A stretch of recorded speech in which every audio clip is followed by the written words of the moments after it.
6h16, Europe 1 vous répond, Thomas Soto.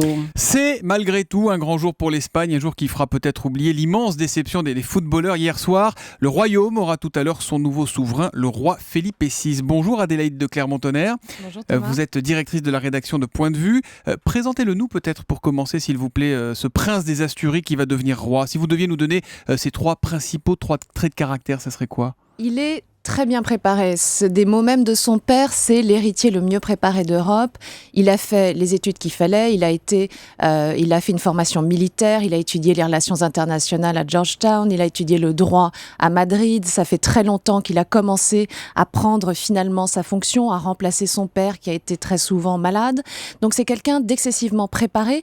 C'est quelqu'un, disons, de moins flamboyant que son père. Il est lisse, un petit peu posé, sérieux.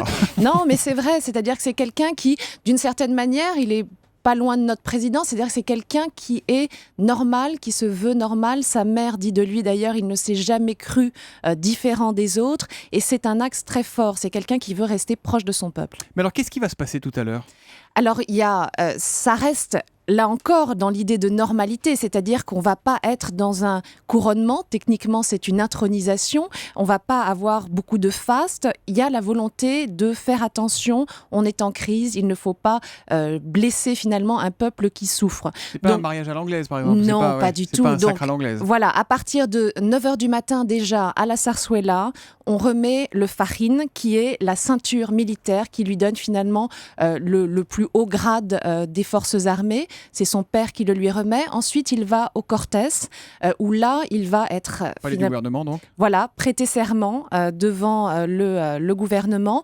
Ce qui est très intéressant, c'est que Juan Carlos ne sera pas là. Il laisse totalement... Juan Carlos ne sera pas là. Il ne vient pas Il ne vient pas fils. pour la prestation de serment de son fils, pour lui laisser toute la lumière. Donc ça, c'est quand même un signe symbolique extrêmement fort. Il garde le titre de roi, mais il laisse son fils totalement prendre la suite. Ça commence à 9h, à 9h15, c'est plié, quoi, votre affaire, non ? Non. Heureusement, ça va durer un peu plus longtemps. Il va faire un grand discours. Ce sera sans doute l'un des seuls discours qu'il écrira lui-même, parce que le roi est censé quand même soumettre tous ses discours au gouvernement. C'est un discours de politique générale sans politique, puisqu'il n'est pas censé s'engager sur ces points-là. Et une grande traversée de la ville qui, là, sera le contact avec le peuple de 45 minutes. À défaut de footballeur, il y aura le roi dans la rue. Et du coup, c'est un jour férié en Espagne aujourd'hui ? C'est un jour férié, mais c'est pas un jour férié qui a été donné pour cette cérémonie. En fait, c'était un jour férié, c'est Corpus Christi, donc de toute façon, les Espagnols ne travaillaient pas. Et en revanche, on a vraiment fait en sorte que ce soit joli à regarder. Il y a des fleurs partout, des milliers de fanions qui ont été distribués, donc ça va être assez beau à regarder. Adélaïde de Clermont-Tonnerre, c'est une première dans l'histoire de l'Espagne qu'un roi passe le relais et la couronne à un autre. En général, j'imagine qu'on change de roi quand le précédent décède. Mais en fait, non, parce que l'histoire de l'Espagne est tellement troublée que sur les 4 derniers souverains, on va dire, il y en a 3 qui ont abdiqué. La différence, c'est qu'ils ont abdiqué un peu contraints et forcés, c'est-à-dire que c'était systématiquement pour une restauration républicaine, pour un mouvement révolutionnaire. Isabelle II a abdiqué en faveur de son fils, mais elle est morte à Paris en exil. Alphonse XIII aussi est mort en exil à Rome. Et puis beaucoup plus loin, Charles Quint avait, lui, abdiqué pour son fils, pour là l'introniser. Donc ça, c'est une tradition, finalement. Donc il n'y aura pas son père, mais sa sœur Christina, elle sera là sans doute, non ? Non, sa sœur... elle ne sera pas là. Elle est impliquée, on le sait, dans une affaire de fraude fiscale et de blanchiment d'argent présumé. Ça peut être un problème, ça, pour C'est un pour gros le nouveau problème. roi. Ça a considérablement abîmé l'image de la monarchie. C'est l'une des explications aussi de l'abdication de Juan Carlos, même si honnêtement, on ne peut pas être responsable de tout ce que font les enfants jusqu'à la fin de notre vie. Sinon, franchement, on serait tous assez mal en point. Mais c'est vrai que ça a fait beaucoup de mal. Et Felipe, officiellement, a rompu tout contact, en tout cas officiel, avec sa sœur depuis qu'elle a été...